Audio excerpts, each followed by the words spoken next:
No, Oh, gotcha. like, yeah, Just very disingenuous. yeah, just very. And the director, he had some really weird responses in interviews. Like, he said, "Gentlemen prefer blondes" is just about like really well dressed, high class whores, and I'm like, Jesus Jeez. Christ, dude. Like, it seems like why'd you pick a dude who clearly doesn't know anything about Marilyn Monroe and clearly has no patience for Marilyn Monroe stuff Mm-hmm. to do a Marilyn Monroe movie? Right? Mm-hmm. That sounds weird. It's really fucking weird, especially based off of a book that had no interest in telling Marilyn Monroe's true story to begin Mm-hmm. with. So it's like it's a combination of what the fuckeries all over. Hello, everybody. Welcome to the Three Geeks podcast. We'll be back right after this.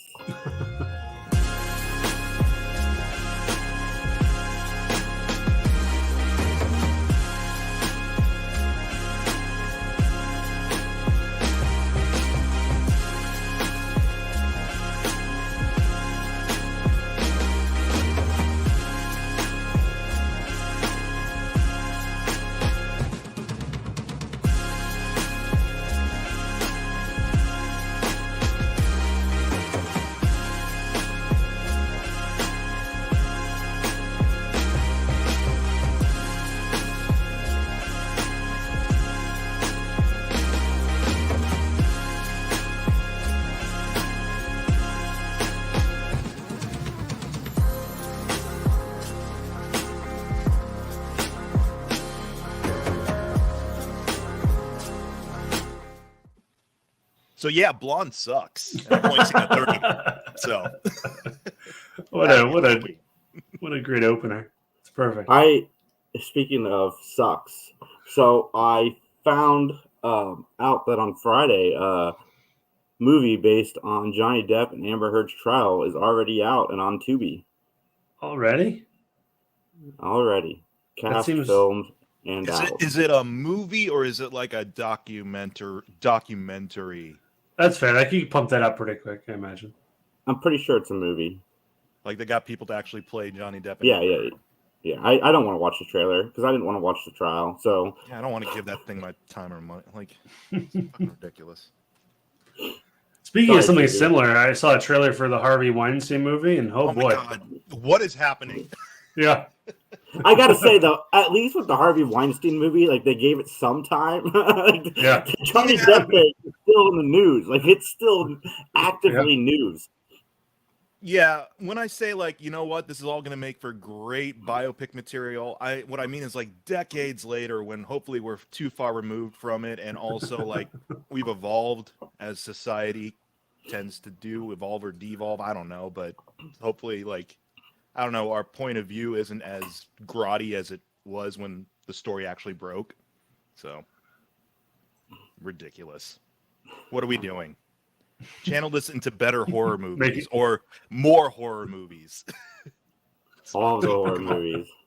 Justin, I mean, Harvey Weinstein was pretty scary. Go ahead, sir. Before the show, you said you saw Don't Worry, Darling? Yep. I also saw it. What did you think? I liked it. I mean, some guy that sat behind me, so I don't take credit for the same, but like I think it's pretty accurate. It's just a longer Black Mirror episode. Like it seemed like it's pretty good. I liked it. Yeah, I enjoyed it too. I understand the complaints from critics. Like, there's nothing new in this movie. We've seen something similar before. Oh yeah, but sure. Man, Florence Pugh does a fantastic job in this role. I really liked her, and the acting is pretty on par. I mean, Chris Pine does a great job. Harry Styles does better than I ever expected him to do, to be honest. Harry Styles did great. I thought he did really good. Yeah, the ending was kind of ambiguous. Did you read it as ambiguous? I mean, I read it as I don't want to give any spoilers. I don't know. I don't think it was ambiguous in terms of what happened, just in terms of what's going to happen next for the lady, right? Yeah. Yes. The means as to which everything was happening was a bit of a surprise. I don't think we'd ever seen that specific. Oh, that was quite a curveball, yeah. Instance of this being done before, but overall it was a good movie. It's fine. I saw it as a double feature with Jaws. last Sunday. That's fun. Well, no, I took the boy to see Jaws, and then Kylie wanted to see the Harry Styles movie. So Sure. I'm like, oh, Harry Styles movie, here we go. Even though Harry Styles he's in some pretty good movies. He's in Dunkirk. But I didn't know what to expect of Harry Styles and his work because the only thing I've ever seen him act in was at the very end of Eternals, and I was already checked out halfway through that movie. I'm really curious what she thought of this Harry Styles movie, just because it's not what you probably expect when you think Harry Styles movie. Yeah, definitely. She liked it. That's what she said. She Okay. liked it. She ends up liking most things. It's just some things you gotta make her watch to the first time to really enjoy. But no, I thought it was good. It's 3.5 out of 5, I'd say. Sure. That's a solid rating. I can get behind that number. I thought you said it's a 3.5-hour movie. I'm like, I wouldn't have waited. I No. wouldn't have sit around. Yeah. No. Oh my god, that'd have been awful. But one of the things I wanted to talk about today is I went and saw Jaws, and I've seen Goonies and Ghostbusters and Star Wars, Back to the Future, so on and so forth, back in the theaters, and they were all like, the 4K masters, great quality, like experience. Sound was fantastic. Jaws looked like a VHS tape as I was watching it on the big screen. Like, I don't know what they did, and I was wondering, like, as film fans, for you guys, would you rather see a movie in its original showing, like, style, or would you rather them give you the best possible experience? Because for me, if I'm going to pay that extra money, because I could have sat at home and watched Jaws in a better quality environment because I have it on 4K than when going to the theaters. I was really disappointed at some of the blurriness and some of the scenes and so forth. Like, it's $10 plus to go to the movies now. Like, give me an experience. I think it depends on the movie too, because sometimes it can't be helped, the quality of the film, with regards to, film grain or scratches or things like that, because there are just some movies that, don't survive long well unless they've already been digitally like transferred or remastered. Like, that's really weird that you got a VHS quality of Jaws on the big screen, because there's plenty of, HD, prints or you know what I mean? Like, there's plenty of HD like remasters of it, I'm sure, that would hold up on a big movie screen. Maybe there was something to do with the actual theater or the projector or something. That's very possible. And somebody mentioned to me, like, well, you have VHS tapes. And I'm like, yes, if I want the VHS experience, I can do that within my own home, and it doesn't cost me anything to go out and have that experience. But when I go to the theater and pay that money and venture into society, I want the best experience that I could possibly have. Right. I was just disappointed because, like, on 4K, Jaws is beautiful. Mm-hmm.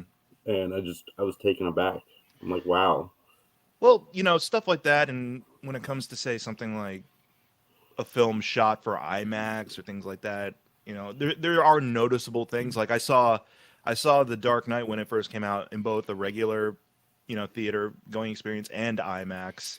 And certainly, like, when you see it in the regular theater screening, the bigger spectacle stuff that was shot on IMAX definitely becomes a little bit more noticeable. Like, something's a little different with regards to the frame or the scope of the film being shot, but it didn't distract. But for something like, I don't know, like something that was originally a TV special and you put it up on like the big screen or something like that, I don't really care about that too much. If it's shot specifically for a theatrical experience and it ends up looking like poo-poo on the screen, then yeah, I'm not all for that. But I find a lot of the Fathom events have that issue sometimes, because that's true. Because sometimes it's like a simultaneous broadcast across various chains of that event, and there's gonna be, I don't know, bandwidth issues or whatever taking place. But if it's like a specific like print or a specific copy of the film being shown in that theater, there shouldn't be an excuse that it has to be like a really low res quality you're seeing. Yeah, it probably might have been the thing. I'm just glad Tony had seen Jaws before, because like I wouldn't have wanted that to be his first experience with Jaws. And yeah, what about you, Justin? I think I lean towards what you're saying, Jason. If I'm gonna go pay a premium to go see the film, I want it to be in the best quality that it can be, assuming the content hasn't changed, right? Because I think that we talked about this off air around like when they remastered Star Wars and added a bunch of stuff. Like, if the only quality we got to see the original film is crappy, then let's just do that. But like, if I'm going to go see a movie and it's not unaltered in terms of outside of the quality of the movie, they give me the best resolution you possibly can, and give me the best sound you can, and the best overall experience, right? Because this is me getting on my soapbox. But nothing frustrates me more is like going again and get sessions saying like drink and it being just terrible. Like I'm paying you $7 for like something that I could go to the gas station and get for 50 cents. Like make that experience. Everything should be great when it comes to stuff like that, in my opinion. They really are gas station hot dogs at the movie theaters, aren't they? Yeah, and sometimes they're trash, and it's just like, well, like, why are we paying a premium for you to give me garbage? And it's not like I can get my money back. My mouth's been on it. Like, it's like, what am I gonna do? Every time Tony asks me for a hot dog at the movie theaters, I can't help it but groan a little bit. Like, oh, this is gonna cost me $27. I've never ventured beyond just regular popcorn and a drink. Maybe Milk Duds, but those are already pre. Yeah. Stuff. Well, I've had bad experience with just the drink. Sorry to interrupt. Oh, no, I've never wanted to get like nachos or anything like that at the theater. I'm like, yeah. Just give me your bread and butter. Literally. Scott, is that really you? It's really me. What's up? Wow. Scott is on buddy. the show. What's going on, guys? That's Not good. much, buddy. It's nice to have you here. This is basically our chat. Yeah. We haven't had Scott on the show since the last Cobra Kai season dropped. Yeah, every time Cobra Kai drops, I awake and rear my head. Well, let's talk about it, Scott, because season 4, the previous season, you and I both really enjoyed. I think we both said it was our favorite on Netflix so far. Season 3 we thought was kind of a lull, a step back, and then obviously we like seasons 1 and 2. But let's talk about season 5. What do you think? Overall, I really liked it. I think this is my new favorite Netflix season. I actually don't remember much of season 3 or 4. 3 just felt kind of like an awkward transition between the YouTube and the Netflix. Yeah, So that's fair. Like it was kind of finding its footing again. Yeah, 3 definitely saw it like running in place a little bit. Season 4 and 5 is a good 1-2 punch. It's the start of the Terry Silver storyline. Right. And no, I agree. Season 5 is, I think seasons 4 and 5 are my favorites of the series so far. And the reason I like season 5 so much is because up to this point, the Johnny and Daniel storyline wasn't progressing.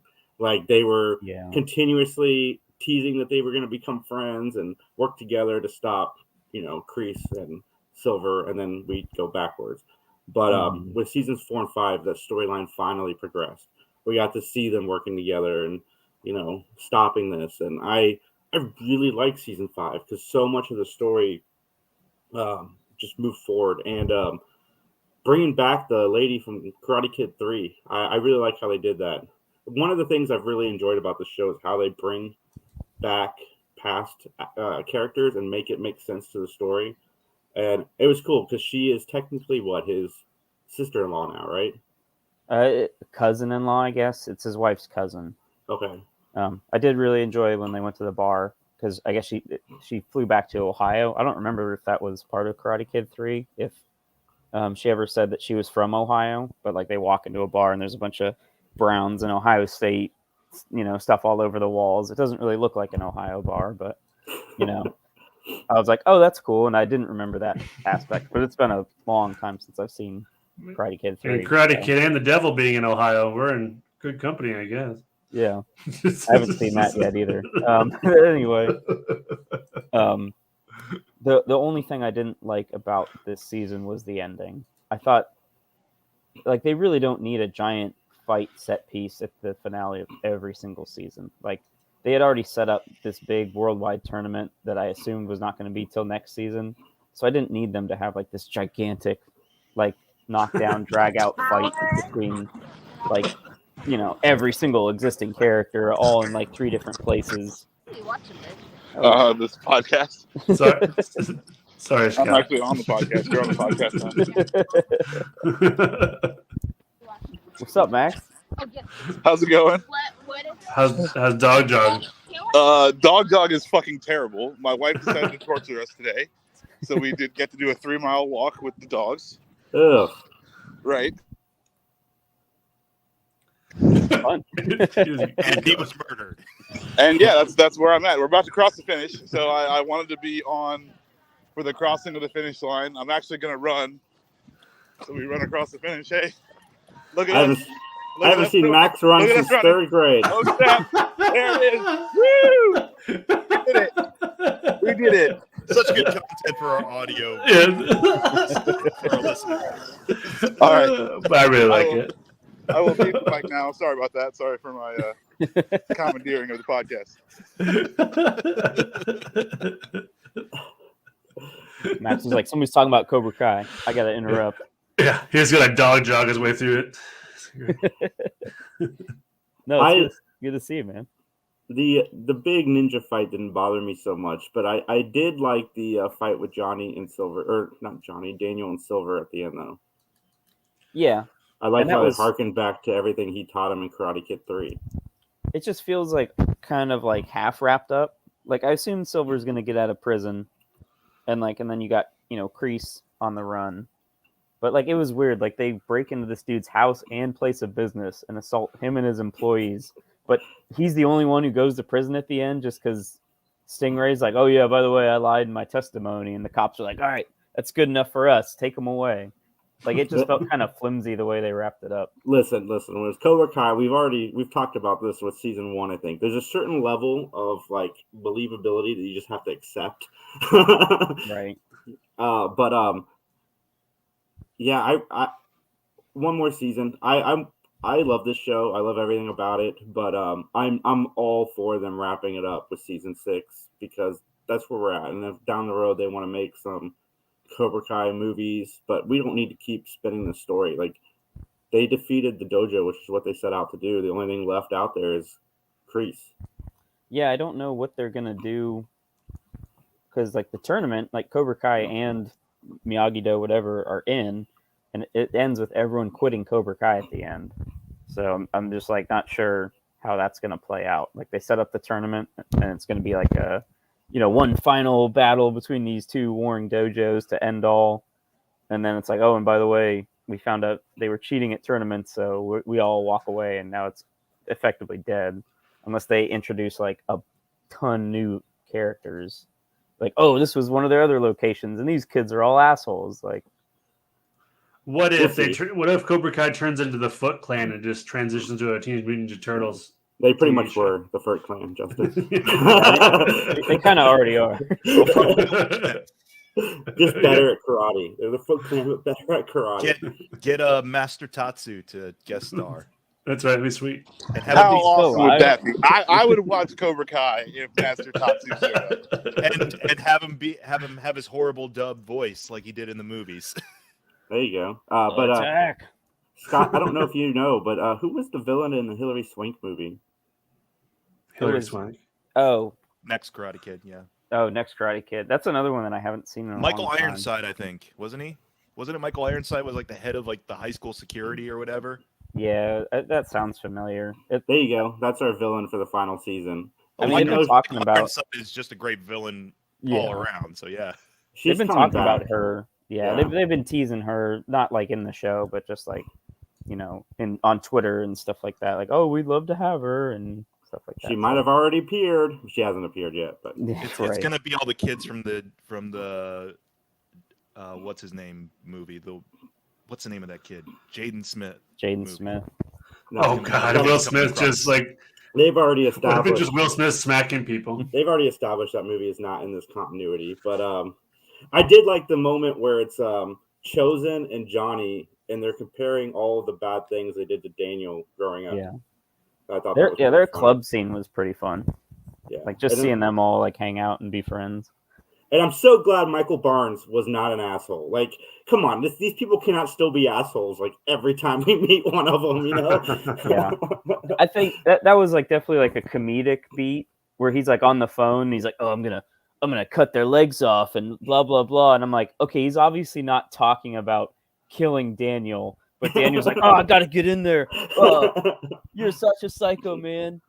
And he's like, "What are you talking about? I'm just running a business." Just trying to sell furniture. Yeah, I was like, okay, this is clearly Yeah, it was pretty funny. Chosen buys that couch. I I feel love like- Chosen. Chosen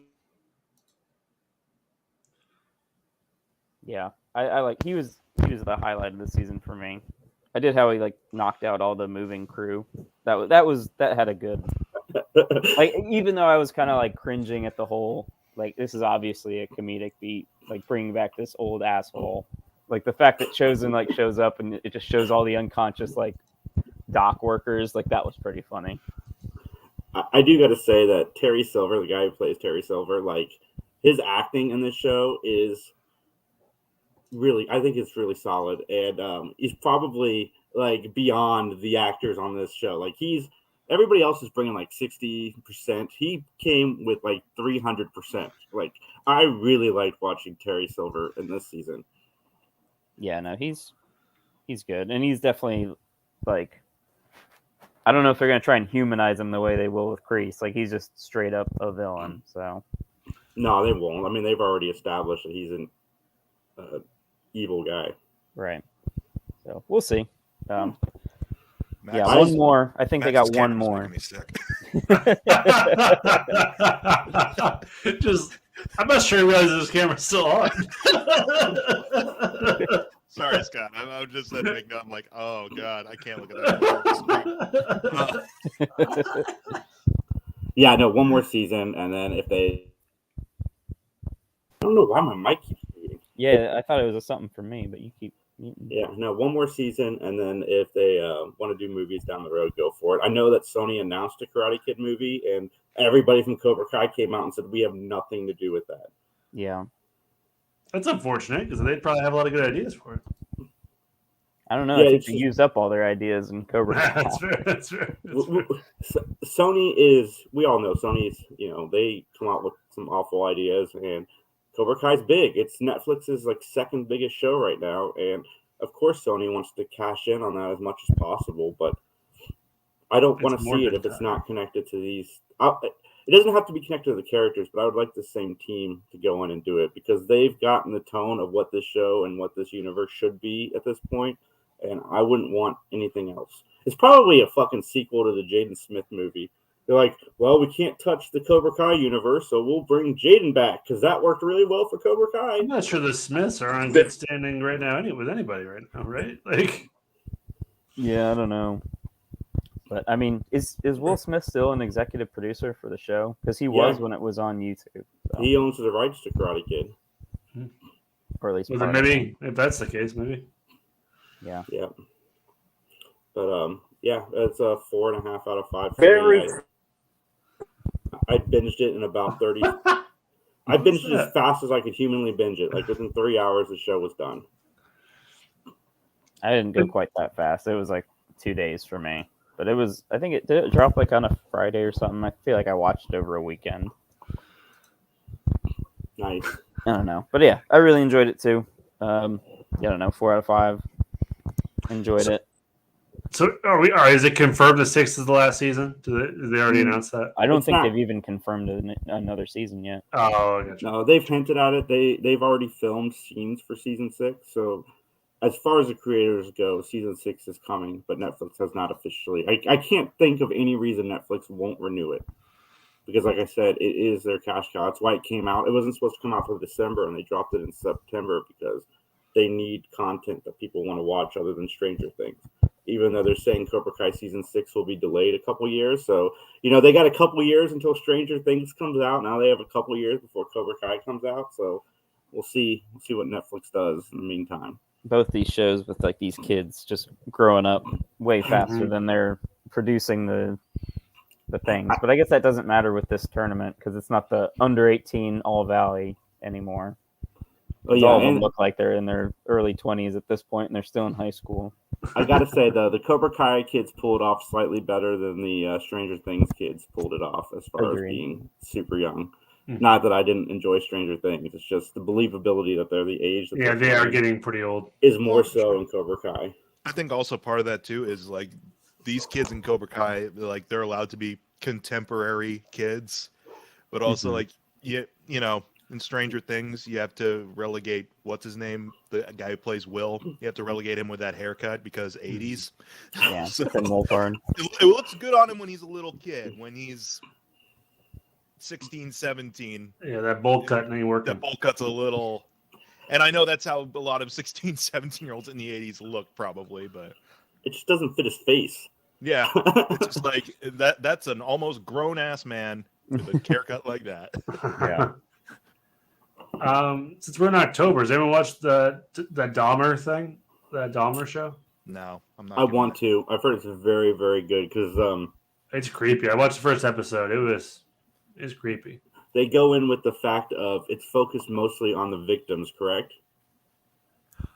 The first episode, you kind of watch. Hopefully, everyone cares. I spoiled the first episode. Hold on. It's basically his last victim. It's him getting arrested. Yeah, yeah. And then it works into, like, I assume, an anthology of different victims through the next couple of episodes, or at least the rest of the series. I've always contended that Evan Peters is one of the best actors on television, and he's never really had, because his roles on American Horror Story, whether the season has been weak or not, but Evan Peters has always stood out. And I haven't seen Dahmer yet, but I've heard in Dahmer he nails it. Like, people said that He is shocked super. if he doesn't win an Emmy. Yeah, he's Like, very got the believable voice. as a creepy dude. You know? Yeah, I can't wait to see it. Like I said, a huge Evan Peters stan, and I want to see this show because I've heard it's fantastic. Did the families I read an article that they were getting re-traumatized by the Yeah. whole thing. Yeah, so I'm probably not going to watch it. It's one thing that, like, it's, again, if it's a kind of far removed enough story and the families, or at least, whoever's left of the estate of the family is like, sure. But Yeah, I'm not sure they agree to this whole thing. nah, I'm not gonna. Yeah. Sorry. I think- he might be great in it, but I'm just like, stuff like that. It's one thing if it's like it's a documentary and clearly you're going to be pulling from them as sources and things like that, but like, nah, not this type of stuff. It was was- the last victim that got re-traumatized a bit, but as far as I know, they were working with or at least letting their stories be shown, because that was something that was a plus, that the victims were actually the ones showing like how awful it was for them. My aunt went to went to school near where he was like killing, and she said she like watched the first like half of the first episode and was just out. So I also heard kind of close to home evidence of people getting re-traumatized. So yeah, I don't think I'm gonna watch it. As good as it is, like Mike was saying, like documentaries are one thing, but like dramatic retellings where they kind of have more artistic license to show more things. Like, Oh yeah, it's definitely dark. Yeah, if I had any type of emotional attachment to it, yeah, I'm not sure I would be able to. Like I was okay with the Mindhunter series mainly because it was more about like the investigation of what goes into trying to create a profile of a serial killer and things like that, and it was more about the investigators doing their job than it was focusing on like, hey, here's BTK killing people. Like BTK Right. is referenced throughout the show, and you see glimpses here and there, but it's not like, oh, we're gonna just show him straight up slaughtering people. It's like, Oh no, for sure. Yeah. It definitely gets graphic in terms of that. Like even in that first episode, you can kind of see where it's heading to.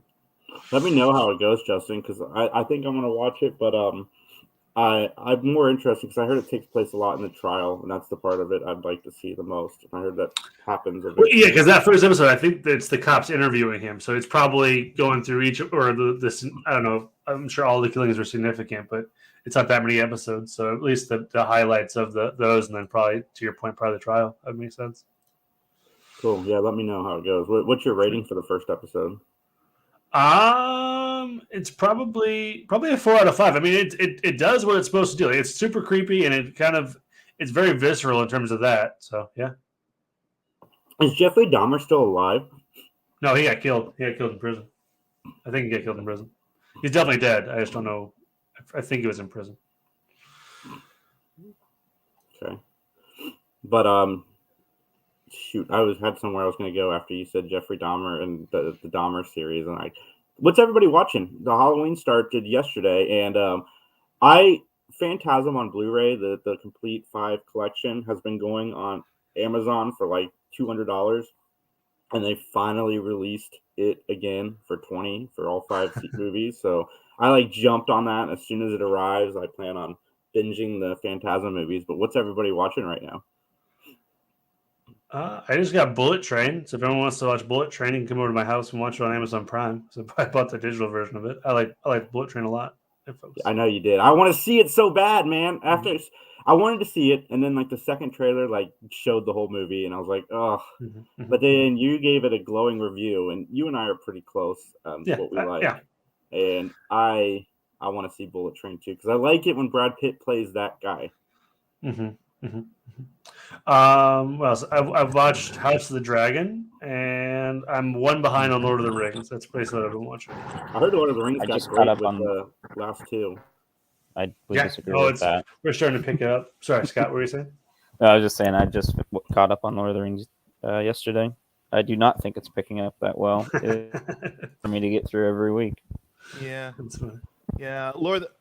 Here's the thing about Lord of the Rings. I was thinking about this earlier in the weekend as I was watching, this week's episode. Is just that the main like conflict stuff is the least engaging stuff for me. Like the build up to we gotta get Sauron. That's the most disengaging stuff for me in the show. The smaller stories, like I love Elrond and Durin's repairing their relationship stuff. I'm a sucker for Hobbit-ish type stuff, so I don't mind the family trudging through whatever with the stranger. I tune out whenever I would get to that village of people with that kid with the sword. And I tune out sometimes whenever we're, dealing with Numenor stuff. So Well, if you haven't seen this most recent episode, you might want to give that one a skip because it's all just those two groups that you don't like. I'm not saying it couldn't be interesting. I'm just like, I don't know. I feel like this could have worked better as an anthology series of something like Tales from Middle Earth. Just show us like these different kind of species or these different types of people just doing their day-to-day lives in Middle Earth. And, why does everything have to build towards Sauron? Because again, I love the Elrond and Durin relationship stuff. Like that's fascinating to me, how they're trying to repair a damaged friendship that, has been through decades of indifference and strife and prejudice and stuff like that. But anything having to do with Sauron, I'm just like, I know where this is going. That's the thing too. I'm like, I know where this ultimately goes. Yeah. Let me guess. Sauron is defeated. Yeah. I watched the first 5 minutes of the Fellowship of the Rings. I know where this goes. Yeah. Yeah, I mean that's the prequel problem. So I haven't started watching Lord of the Rings yet. I've gotten glowing reviews from some people, and some people are like, "Oh, it's just okay," and there's a lot of like drudgery. But I'm just like, hey, man, like I wish that it was something involving nobody we'd ever heard of before. Yeah. Or what happens after? Like what happens after? Yeah, Well, there's no source material for that. It's just the fourth age. but it doesn't even matter because you're gonna piss off all the Tolkien fans either way. Because it's like they're dealing with like kind of vague history that he didn't flesh out, and then you're gonna get people like that's not how it happens. Like clearly his one page that describes this entire thing was hinting at something different. Or if you go into the future, it's like, well, he never wrote anything, so what right do they have to take artistic liberties with Tolkien's work? Like you're in a no-win scenario either way. You really can't win with Lord of the Rings people for sure. I'm really excited for like the Mines of Moria being probably unfolding. That's my most exciting like storyline, I think, because they're digging deep in Khazad Dûn, right? I think that all I want is a Balrog. Just give me a Balrog. The Balrog's in the trailer. So Yeah, you kind of did get a show up. Balrog in that one tale being told. Yeah, you're right. Yeah, with the tree. Yeah, with the tree. But there is a Balrog in like one of the trailers. Like it's gonna be in the show. Oh, gotcha. I didn't know that. Cool. It's a whole different Balrog. They've it's a whole different place and a whole different Balrog. His name's Barry. His name is Jeff. Barry the Balrog. Jeff the Balrog. I think my least favorite part is that they're trying to like fuck with the fans because like there's definitely they have like multiple characters set up like this could be Sauron. Oh no, this could be Sauron in disguise because he's like a shapeshifter at this point, and he doesn't. Because Age 2, he's in. He takes on the guise Numenor. of someone. He coaxes them into making the rings under like the guise of somebody. Isn't he in like Numenor though? Like, isn't that Hold the Silmarillion? Isn't that a thing where he's like speaking like venom and like poisoning in Numenor for a while? That's what I mean. Yeah, he's like he takes on a persona of Like, yeah, someone who's guiding events, behind the scenes, like you said, being an Iago type of character. Well, he can shapeshift, so I'm curious if he's like multiple. Yeah, that's people. true. Like that could be I mean, it'd be weird for how he is in different places, but like they might be like, oh, he was all of the suspects. Like, Mhm. my current Tim Curry shows up and he's just like, I shot her. yeah, exactly. So my I think current that's money is on that dude with the beard in Numenor. the guy who fell from the sky, Yeah. the stranger. No, I'm sorry. No, in Numenor, the guy with the beard. With Halbrand. Oh yeah. yeah. Or are you talking about like the That the merchant older guy. I forget his name. I'm not good with names. Oh Sorry. yeah, The guy he's like the what's his title? Chancellor or something like that. That's where my money currently is, but I don't know if it's right or not. Maybe. Yeah, I don't know. I think because there's like hints that the old guy who could be Gandalf is actually Sauron because like the That'd be clever. yeah, That'd be quite like a the twist. crater that he landed in kind of looks like the eye. I've seen like that, and I was like, oh, okay, Amnesiac Sauron. maybe. Yeah. But then you'd be So- like, why does he forget that halflings can be pretty important? yeah. That's what. Yeah, somebody brought that up as counter to that. So I just think it's a bunch of fan speculation. I think they did it on purpose. I don't for think sure. he's in there at all. Yeah, but again, you have so many people who know so much about like, Tolkien and everything he wrote, even though it's kind of limited in this regard. And also, I'm kind of wondering, like, because they at least want to get 4 seasons of this, right? They spent $100 million. I imagine they want more. They're going to want to get multiple seasons. They spent $1 billion. We're never going to Oh, see those okay. goddamn rings. Yeah. Yeah. No, they spent $1 billion on this show, and I don't know if that's just first season. Because if it is, Where'd that I money don't know go? how they spent that much money because it doesn't look that good.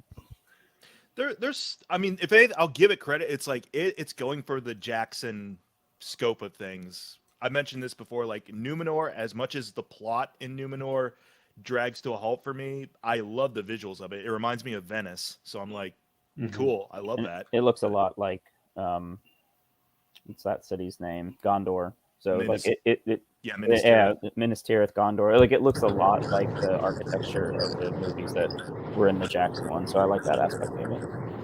I mean, is it following the like? It's like, okay, well, here's a giant sweeping like awesome scene, and then like here's a group of people walking across, and then a boardroom meeting, and then some sort of battle, and then is it like? Is there anything different from the Hobbit movies? Because otherwise, like, Yeah, not really. It's Yeah, definitely a lot of great. that. There is fast travel. I mentioned before. yeah. There is fast travel, so it doesn't feel like. I mean, it takes forever for anyone to make a decision in some of the plots. So I'm like, or they always end up being like held up by something. Like that fleet should have left Numenor a lot sooner. Yeah. But Like 2 we got a episodes. ago. sabotage. No, that doesn't bother us. We're still going. Right. Was that you, Isildur? No, of course it wasn't me.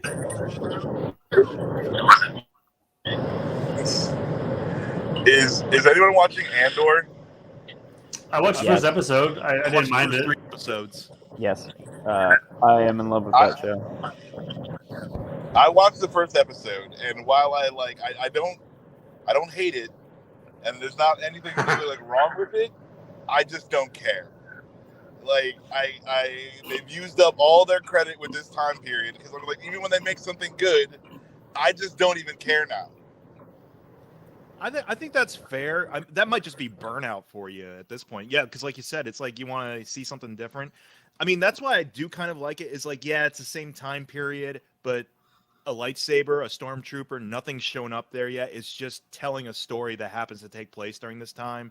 And yeah, it's eventually going to end up having to connect with rebellion stuff, because that's clearly where he's going, because he was part of the rebellion in Rogue One. So, like, I know Mon Mothma's supposed to show up at some point, and I'm just like, that's probably, we'll see how that goes, but that's probably when I'll switch off a little. What I read on this series is they're doing 2 seasons and that's it. The guy who plays Andor said he's not returning up the character. But what I've read is every 6 episodes is a year leading up to Rogue One. So by the time they get to the end of the series, it's going to catch up to Rogue One.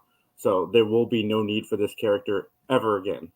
But I can't wait to watch it because Rogue One is my favorite Star Wars movie. Because like you guys were saying with the series so far, is it feels different. Rogue One felt a little different. It was more of a war film than what we've gotten in the past, and I'm curious. I'm sure we'll get some Jedi stuff, but I like what I'm hearing so far, and the fact that it's gotten a good review from Scott means that I'm going to love everything about the show.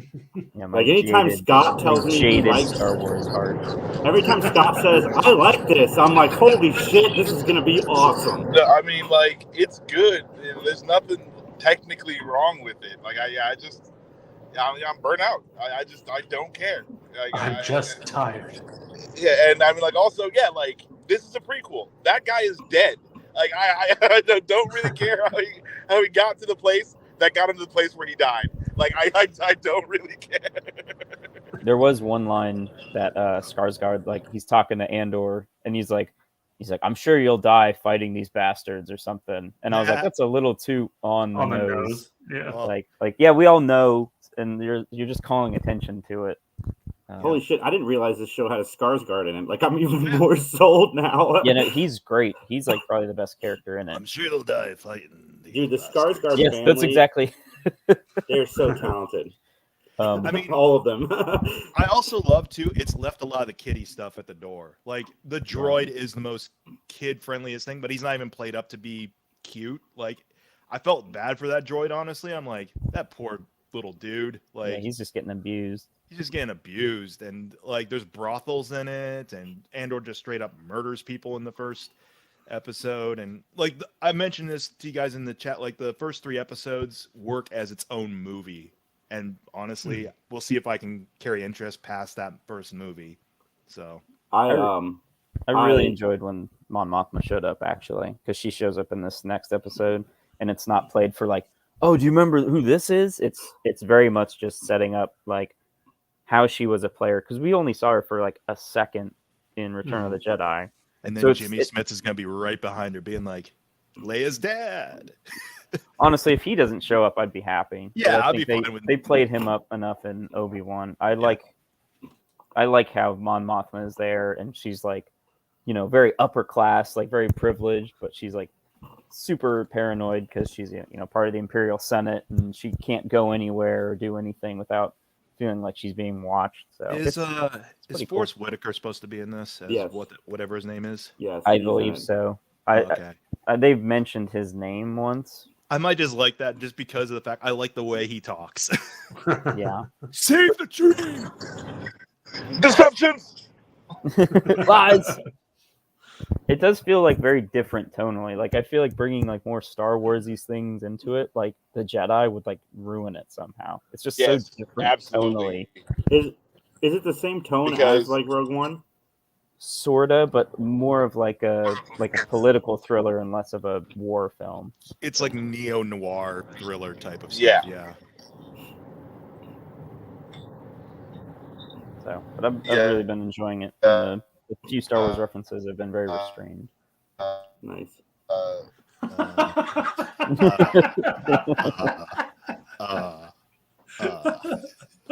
Is he purposely doing the No. He's going through a dead zone or something. I was wondering, but yeah, I'm looking forward to watching it. I've been waiting to watch it with Tony. I might have to eventually give up and watch it on my own because when he comes over, he just wants to play video games. So maybe I'll just jump in myself. I love the soundtrack to it. Yeah. Who did the soundtrack? Was it Giacomo? Oh no, I don't know who does it, but it's like synthwave. It's Okay. like it's kind of like Blade Runner Vangelis type of stuff. What do you guys think of the new Blade Runner series that's coming? Sequel to the new one.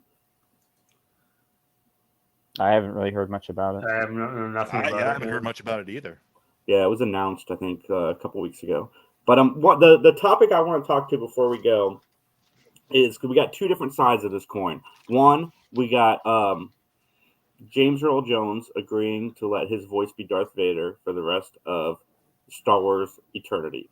And then on the other hand, we got Bruce Willis, who signed off his rights to studios to make Bruce So, Willis real movies. quick, I saw an article that said that he hadn't done that. Like that was Yeah, misinformation. I saw that as well, and I was going to bring that up. Checking. So apparently he Yes. didn't actually sell his rights. Okay, because that was a credible source that like leaked that the first time. Okay, he denies it now. Okay, but let's talk about it in theory, like if that had happened. One, for me, allowing a studio to use your voice for an established character, to me, it's fine. As long as you agree to it ahead of time and it's all been worked out with the families, then I'm down for that. But selling your likeness, because I know they've talked about doing it with James Dean and a few other actors that have passed. Selling the rights to just make shitty movies with your face, to me, I don't want that. Like, I don't want more shitty Bruce Willis movies. Like, they're not even Bruce Willis. It's just it'd be some guy with a Bruce Willis face or some guy with a James Dean face. Like, we don't need that. They kind of already do it in those shitty Bruce Willis movies because anytime he's not having to be facing the camera, it's a stand-in. It's like someone who's obviously just a bald-headed dude with not the same head structure as Bruce Willis. So they're already kind of doing that. So Yeah, but I felt really bad for that just because he was having those, medical problems. So yeah, my main, sorry, Oh, go ahead, Scott. Sorry. I was gonna say my main issue with this is like if you sell the rights to anything, then you're going to be tied to a specific studio. So then it's like, well, Disney is the only person who's going to, like, in this case, it's like the Darth Vader voice. Like, I don't know if they just have rights to James Earl Jones's voice in general, or if it's just like we can keep doing Darth Vader. That's what I read the article as. An audio edit of Darth Vader's voice. Yeah, but then it's like, Disney is the only person. I don't know. It just opens up like a lot of possibilities for like a lot of weird shit. There's a movie that came out in 2013 called The Congress that talks exactly about this. It stars Robin Wright, and she plays a fictional version of herself who's basically like she hasn't been doing well in her career at that point. She's, everyone keeps saying it's like, well, you're past your prime essentially, and so an executive convinces her to sign away her likeness to be used in like AI generated movies from here on out. And yeah, then it goes into like some really weird sci-fi territory, but basically the essential part of it is that like, yeah, she is essentially product now. Like she can never, one of the stipulations is that she can never return to acting because she has signed away her rights to act as her, so if the family sign off on it, if the person in question signs off on it, then clearly, that's their decision. They've been informed of all these loopholes, hopefully, probably not, but I'm more concerned about the technology about it because this stuff's happening already for free on those deep fakes and stuff. Yeah, on people who aren't getting, who didn't give their permission to do this. Mm-hmm. Like it's been used for some really salacious, horrible stuff already. You can have a deep fake of Obama saying racist things. You can have revenge porn out there where someone puts on someone else's face on top of like a porn actress's body or something like that, and it's disturbing. Like the advent of the technology is the more disturbing aspect for me because it's already widely available. Yeah, I don't know if you guys remember a few years ago there was a video game that had Ellen Page in it where they did body scans of him, and then they fully modeled like a nude like CGI model that he didn't agree to, and if like you mess with the camera you could see it. Like it was meant to be like a up from the shoulders up and for other general like motion capture. Mm-hmm. But yeah, that was like I can't remember the name of the. It's Beyond Two Souls. Beyond Two Souls. I wanted to say Detroit Become Human. I think it's by the same guy, but yeah. So like just and that's like was just like the tip of the iceberg for this kind of thing. Mm-hmm. I agree. And the James Earl Jones thing, I read it as it's Star Wars only, and for that I'm down for like if they're just going to use his voice for that character, I wouldn't want them to just have James Earl Jones's voice in every other project that they make in the future. I don't agree with that. Like if you're using it for a specific reason to continue the legacy of a character that was created by that person and they are okay with that, then that's where I'm okay. But if you're going to make something new, a brand new character out of somebody that's passed, we don't need that. There's plenty of great actors out there right now that are working hard. We don't need them to be covered in Robert De Niro makeup Well, to come out and there's plenty of great actors too. To counter that a little bit, there's plenty of great actors too that have, tried to take on the continuation of those roles. Like, I actually, the movie itself has a lot of problems, but I actually liked Alden Ehrenreich as Han Solo. I like whatever his- no, Alden- no. I can't remember how his name's actually pronounced. My bad. But yeah, that guy. Like, I thought he could be a good continuation of what Harrison Ford started with the character. And at this point too, I'm on Max's side of this. Is like an actor isn't their role necessarily all the time, especially dependent on the story that you're trying to tell. You can find a deep voice person who can do a solid continuation of a James Earl Jones voice for these roles. I know I think Lando, Donald Glover's Lando, what might have been better than Billy Dean's, to be completely honest with you. To completely go against what I'm saying. What I'm saying is, like, James Earl Jones, if he wants Darth Vader to continue to be his legacy after he's passed for his kids, then that's where I respect the decision. But no, I agree. I think they should have recast Leia 100% in Episode 9. Might have gotten a slightly better movie, but no, like I said, if it's an actor who would like to continue their legacy and the studio and them can work it out, then I'm down. I just don't want new characters created. And like Mike said, Donald Glover as Lando, we wouldn't have gotten that if they had aged down, Billy D. Williams in Solo. And like I said, I think that's the better performance of Lando. Like, no offense to the past, I know Billy D. There's no character without Billy D. But I think there's two issues that I have with it. One being, how do you credit like a dead actor? Like, are they going to get like the full payoff? Like, if they actually acted the role, or is it going to be like, oh, here's, a couple $1,000 because, we already have the rights to your likeness. And then my other point is, like, I don't understand why they're why they're afraid to recast. Like, I don't know if they've given an in-universe explanation for it, but like, I'm all for respecting the Black Panther actor, what's his face, Chadwick Boseman. But like, they could have just recast him. Like, I don't know why they have to like completely kill off the character. That's another aspect of it. I think is it's the degree to which that imagery is going to be used. Like, going back to Rogue One, we got a Carrie Fisher deepfake in that. Yes, for like 5 seconds. And while it is jarring, and I'm like, this is kind of morbid given the release of the film in conjunction with Carrie Fisher's passing. Certainly, they couldn't help that. But like, it's not the majority of the film.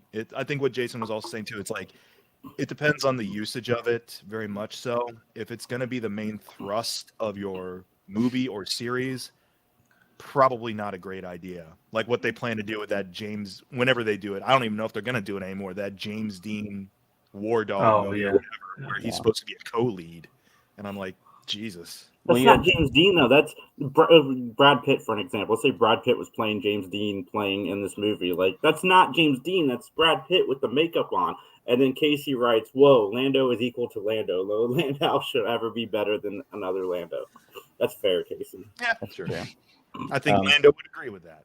But you have Peter Cushing. Lando. But you have Peter Cushing in Rogue One, like, to bring up Rogue One again, and he true. has a lot of like speaking roles. Yeah, that was unnerving. Especially when they had already recast him in Episode 3 for that very quick final shot. Like, why can't we just get a real actor? Like, you dress him up and you give him like, the makeup and stuff. I'll know who he's supposed to be. Yeah, that's true. Or just like, oh, like Governor Tarkin. Oh, hi. Like, just have a throwaway line like, oh, that's who this character is. Or like, you don't even really need to know who he is from A New Hope if you're just coming into that movie. You just need to know he's a high up Imperial. Yeah. And like Luke Skywalker and The Mandalorian, I'm going to use that as an example. As much as it did not bother me personally, I am 100% on the train that they need to recast Luke Skywalker if they're going to use Luke Skywalker. I mean, he's there. He works for Disney. Like, you have the perfect actor to replace Mark Hamill, and they just haven't done it. I don't understand why. Are you talking about Sebastian Stan? Yes, of course I'm talking about. I mean, he looks just like him. I think some of that is a little deep faked up too. Like, I'm sure they Photoshop it because there's like pictures of him like side by side, and I'm sure there's a little trickery to make him look more like. Oh yeah, nothing's Mark Hamill. authentic. You can make him up a little bit, but he's a I great don't trust. actor. I don't trust anything that filmmakers put on the screen anymore as being like legitimate. This is what happened on the set anymore. Right. Not even Tom Cruise stuff, because Tom Cruise does this too. For all he can do genuine action sequences and things like that, he digitally de-ages himself in his movies. Mhm. Like they get rid of his crow's feet and everything and bulk him up a little bit more than he actually is, because glamour. Oh yeah, I'd like to spend a quarter of $1,000,000 making me look better on screen, please. That's why they. Well, part of the reason why, they didn't ask Kelly McGillis to come back for Top Gun Maverick is because, oh my gosh, she actually looks like her age. Yeah, that's rough. How dare Tom Cruise act opposite someone who actually looks like their age and looks like his age? Sounds like Casey is agreeing with us. Sadly, the deepfake works are going to be changing the landscape of acting. It's neat to throw a few minutes of a character in there, i.e. the Carrie Fisher, Leia, and Rogue One. Why can't we just get new stories and new characters? Yep. Agreed. We're bankrupt in terms of creativity in that front. Absolutely. We definitely have lost some creativity, or a lot of creativity, in terms of new stories in these big organizations. It sucks. Yeah, with for example, you guys brought up Black Panther. I understand why they didn't want to put a new Black Panther, a new, the same character as Chadwick Boseman into the sequel. They wanted to give it some time. But I don't understand why they had to kill him. Like, just have him be somewhere else during the duration of this film, and then you can recast a character back later. I mean, she says her whole family is dead in the trailer, and then there's a billboard tribute to him. Okay, because I've seen the one trailer, and I haven't really looked into a lot of the background production notes and rumors and stuff like that. I knew he wasn't going to be in it, and I hadn't heard an official in-universe reason for why. I think because Black Panther 2 was about the film when he passed, and I think that I understand not wanting to bring that character back right away because the guy just passed away. You want to have some sort of a space between that time, but I think with Princess Leia, I think it undermines the legacy not to recast and make the character the best you possibly can, because I think Carrie Fisher was done a disservice in episode 9 because of what they did with her character. Even in Rogue One, I thought the CGI just wasn't quite there. You could show her from the back, and get Carrie Fisher to say her one little line. You don't need to show her weird plastic face. Yeah. Well, use her daughter. Her daughter looks just like her. You could have just put her daughter in that role, and it would have been perfect. And she's in the Star Wars universe. She's in the movies. She was. It's not it's a stretch. Yeah, it's really weird too, because if anything, what I think also to echo what George was saying is the technology's shown that nothing is off limits now. They're de-aging the Stranger Things kids in this recent they de-age Millie Bobby Brown to look like she did back in the first season, when it's that threw I wasn't vibing with the newest season of Stranger Things anyways, but then any of those flashback sequences where you see little de-aged Millie Bobby Brown, I'm that's creepy. This she just turned 18. She really doesn't look that drastically different from when she started the series. You're telling me there's not a more practical way you could have her work in those flashback sequences and not have this little weird child running around with Millie Bobby's face pasted on top of her? It's creepy. It's really, really creepy. That didn't bother me so much, but It Chapter 2 is the one that really got to me, because they should have filmed all the kids stuff ahead of time. I know that they knew they were going to make a second part to that movie. There's no reason they couldn't have done that. And in It Chapter 2, some of the kids' voices are so off. And I know that, I've watched it with people, and they're like, no, it sounds the same. No, it doesn't.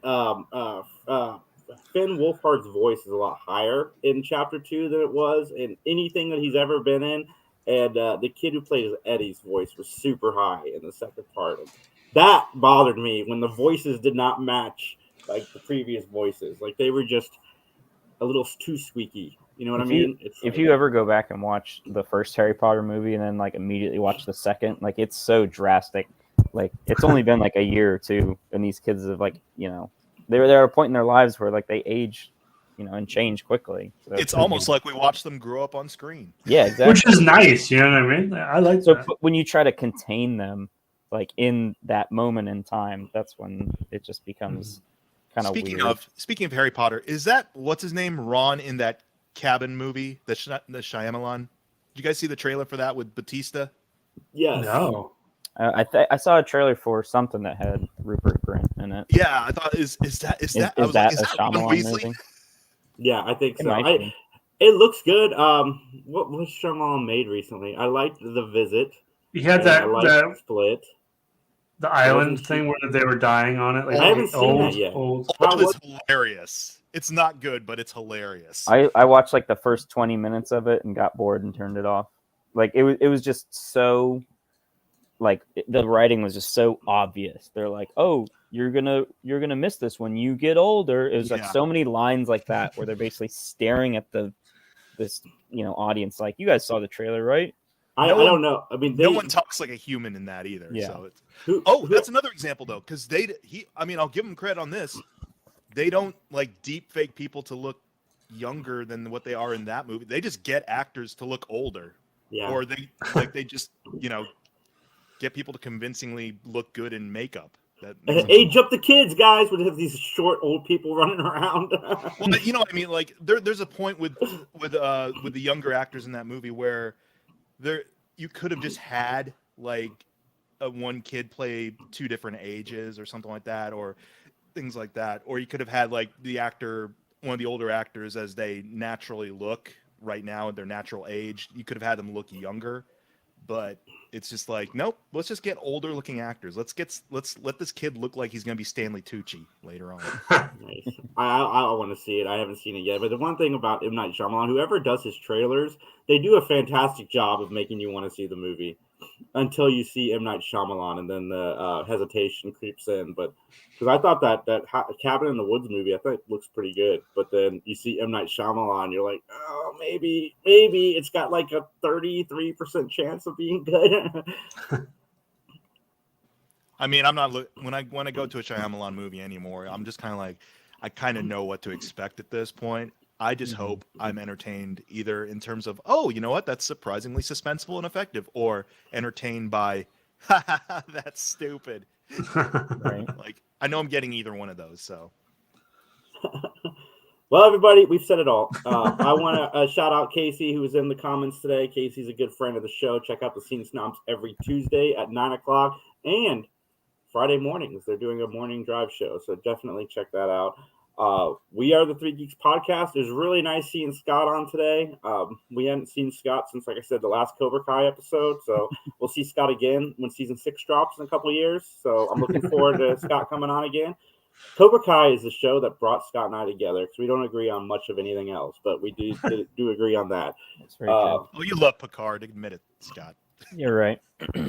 It would mess with my image if I came out and admitted it.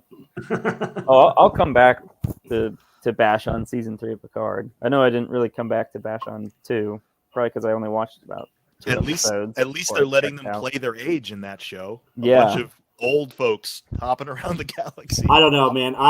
I did not watch season 2 of Picard, but I am super excited for season 3. I know it's going to disappoint me, but I like You never watched whole season Next 2. Gen How are you cast excited is for back. season 3? Because the original Next Gen cast. Because the Next Gen cast is back. Like, they're all back. They're on a mission together. That's what I'm looking forward to. They're all Season back. 2 was such a nothing happened, who cares season. They're all back and they're tired. And they gave Will Wheaton a job. Me too. Like, Will Wheaton's been wanting to be back on Star Trek for some time. He They came let him back for in. he was in season 2 for I like know. a minute. Nice. Follow us at Three Geeks Podcast. Go check out youtube.com/Mike McGTV. And we will see you guys next week. See everybody. Yeah. Recycle your droids!